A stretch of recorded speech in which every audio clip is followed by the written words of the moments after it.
So welcome to the pharmacology lectures. Today's topic is autonomic nervous system, and the autonomic nervous system is uh,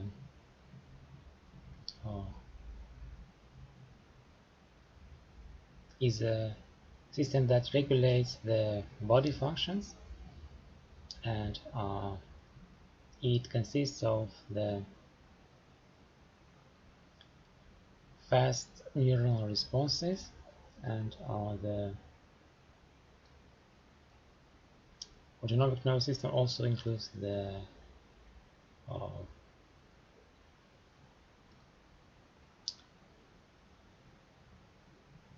regulation by the hormonal signals, and this is slow regulation, while the nervous signals are faster and usually regulate the functions in seconds, while the hormones usually they will regulate during the several days.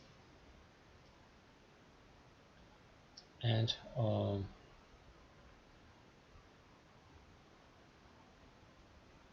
the nervous system is traditionally divided to the central nervous system and peripheral nervous system, and the central nervous system will be discussed in detail later. And today we are discussing the peripheral nervous system, and also in detail we will go with the autonomous nervous system. And the peripheral nervous system is divided to two divisions, the afferent and afferent. So the afferent is actually the sensory system that delivers information about the pain to the central nervous system, and also about the other feelings like the temperature, the touch, the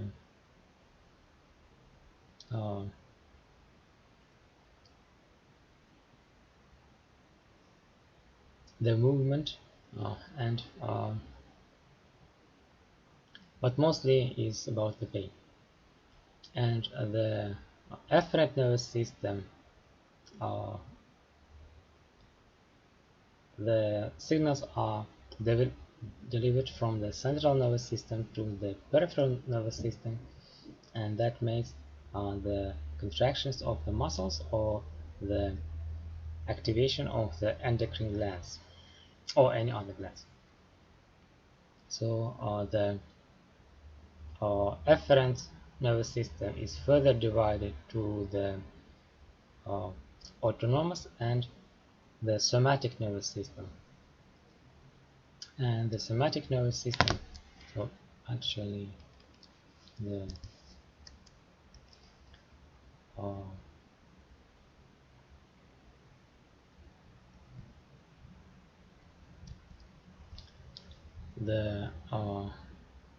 this division is indicated on the slide. So the nervous system is divided to the peripheral and central, and then the peripheral nervous system is further divided to afferent and afferent. So and afferent is further divided to autonomic and somatic system. Somatic system is controlled by the will, so it's voluntary movements, whilst autonomic nervous system is not controlled by the will. So this system is working 24/7, and including the GI system, and controls mostly GI system on the breath and the heart rate, breath rate and heart rate. So this is a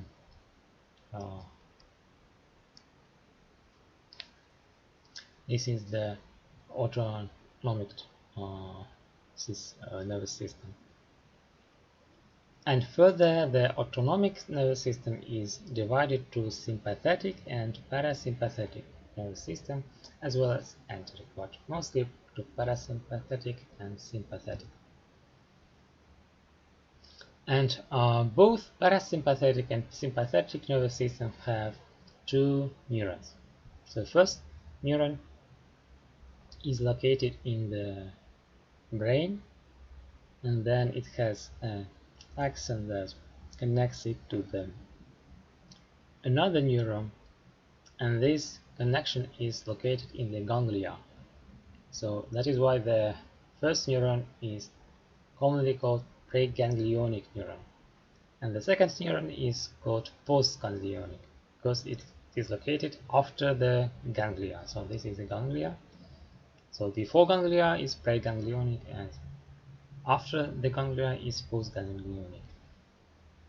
And then there is a muscle, and then this second postganglionic neuron connects with the muscle, so with the synaptic cleft. So there are two neurotransmitters. First is ganglionic, and second is neuroaffector transmitter, or preganglionic and postganglionic. And sympathetic and parasympathetic nervous system have a different actions on the different parts of the body. So this table shows which system acts on what, but generally the sympathetic nervous system, that is a red, is activating the fight and flight syndrome, or usually activated when you are running, going in for sport, and in dangerous situations. So whilst the parasympathetic nervous system, that is in blue here, so the parasympathetic will activate functions that are good for digestion and sleeping. So I don't know what is your preferred system, sympathetic or parasympathetic, but mine personally is parasympathetic. So because it's very important for the living and also for recreation and survival. So most functions are supported by the parasympathetic nervous system, and sympathetic usually is only when you are in danger and when you go for sports. So all during exams actually. So all other time, mostly the parasympathetic nervous system will be active mostly. And so actually, if this animal will run after you, then actually your sympathetic nervous system will be activated, and so you can run out from this grizzly bear. So this is a grizzly bear. So when you go into the forest, be careful. If you see this kind of animal, run away. The faster you run, the higher are chances for your survival. So keep that in mind. So, and here is a comparison of the endocrine signaling, that is the release of the hormone to the blood. Then the blood will move the hormone to the target cell, and then it will go into the nucleus and promote the transcription and translation of the genes from DNA, and then eventually some function will be activated. So usually it takes several hours at least, or even days. Then there is a direct contact that is usually not used much, and the most common is synaptic signaling. So synaptic signaling, that is nerve and the target cell, usually muscle, And then there is a neurotransmitter that is released from the end of the nerve cell.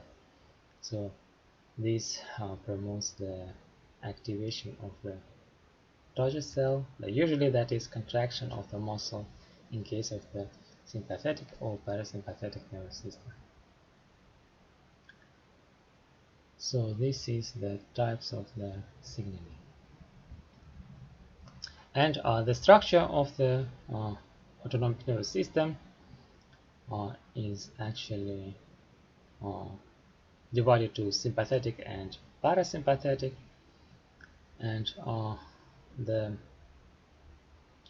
this is the first neuron, so these are first neurons. So don't look at this, only look on sympathetic and parasympathetic. So, and the acetylcholine is the neurotransmitter in the ganglia. So this is a ganglia. Connection between the first and second neuron is a ganglia, and there is a nicotinic receptor for the acetylcholine, both on sympathetic and parasympathetic. Then in postganglionic neurons, the neurotransmitters are different. In sympathetic nervous system, it is norepinephrine, and in the parasympathetic is acetylcholine. And the same is with the receptors. Receptors for the sympathetic is adrenergic receptor, and the receptors for the parasympathetic is a muscarinic acetylcholine receptor, or muscarinic cholinergic receptor, because the neurotransmitter is acetylcholine. And on the somatic nervous system, there is no ganglia, only one neuron, and the neurotransmitter is acetylcholine, and receptor is nicotinic receptor. The same receptor as in the ganglia, but subtype is different. Ganglia is nicotinic or neuronal receptor type, subtype is neuronal, and in the somatic is nicotinic muscular, subtype is muscular receptor. So this is the structure of the autonomic and somatic nervous system. There is also a adrenal medulla that will synthesize epinephrine, and that is released into the blood, and it looks like a actually large neuron, and also activated by the sympathetic nervous system, and also has a ganglia-like connection, and releases acetylcholine and nicotinic receptor in the ganglia, and then adrenal medulla will, this is a hormone-like structure, the gland will release the hormone that is epinephrine to the blood, and then the blood will also activate the adrenergic receptor, the same as norepinephrine, but this uses blood, so it released to the blood. Hence, the speed is less. So this is faster, this is smaller response, or slower, sorry, response. So this is the structure of the somatic and autonomic nervous system, and that was an introduction to the peripheral nervous system structure, as that helps you to understand the action of the drugs better in the next chapters. So thank you for your attention, and I'll see you next week. Thank you. Bye.